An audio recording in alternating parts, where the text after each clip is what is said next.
Jessica Pessotto, giovane imprenditrice agricola ad Albina di Gaiarine, una tenuta dove praticamente si passa dal vino alla chiocciola, o meglio lumaca de oro. Jessica, mi vuoi raccontare questa tua attività molto innovativa? Allora, qui in questa azienda noi facciamo sia la produzione di uva, che poi trasformiamo per fare appunto tutta la parte di prosecco e anche a vari altri vini.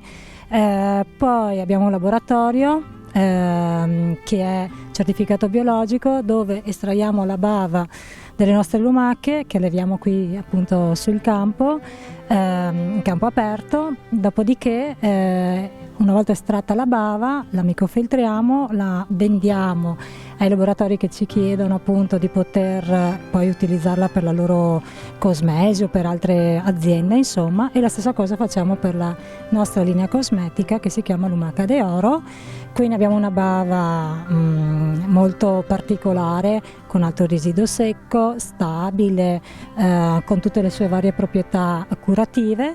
E poi ovviamente abbiamo anche un discorso di una PPL Veneto, dove sempre in questo laboratorio realizziamo i vari vasetti, le varie conserve di vario tipo, anche lumaca surgelata per chi ha bisogno.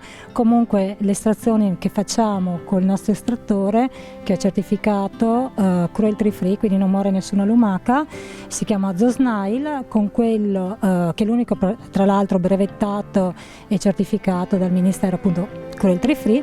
Con queste praticamente lumache noi una volta appunto che abbiamo fatto l'estrazione le risciacquiamo, le rimettiamo in campo aperto e aspettiamo il loro normale riequilibrio, e dopodiché possiamo nuovamente tornare a riestrarre questa bava di lumaca e così, insomma. Quindi un prodotto particolare e con cui appunto speriamo di poter vendere sia in Italia che anche all'estero, perché comunque una bava biologica penso che ce ne siano veramente poche in zona, insomma, ecco. Biologica perché tu li dai da mangiare i prodotti dei tuoi orti, le zucche, ma poi hai messo le biete, hai messo addirittura la menta, di cui sono molto molto golose, il cren, il trifoglio, cioè quindi sono golose di questi prodotti veramente naturali, quindi qui chimica non ce n'è. No, infatti siamo certificati dal Ministero, dal MIPAF appunto, come biologici, come lumaca biologica, chiocciola biologica, e quindi di conseguenza anche la bava biologica, sì. Ma non tutte le chiocciole, e parliamo di chiocciole, anche se il tuo marchio è Lumaca de Oro, non tutte le chiocciole sono adatte per fare la bava, c'è una particolare varietà. Sì, noi usiamo le Muller, che sono è una particolarità di lumaca, che sarebbero proprio le lumache nostre, dei nostri terreni, che sono bianche quando rientrano all'interno del guscio e hanno delle peculiarità migliori rispetto magari alle sorelle Maxima, che fanno parte sempre della famiglia Helix aspersa, però sono nere quando rientrano in guscio e sono più grandi, come abbiamo visto anche nel campo. Sono più grandi.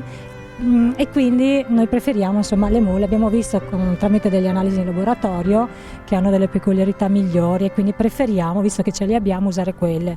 Noi oltre a queste varietà come le mulle e le Maxima abbiamo anche le Pomazia, che sarebbero la lumaca quella, diciamo, quella grande, quella di montagna, quella che si usa per poter fare le lumache alla Bourguignon.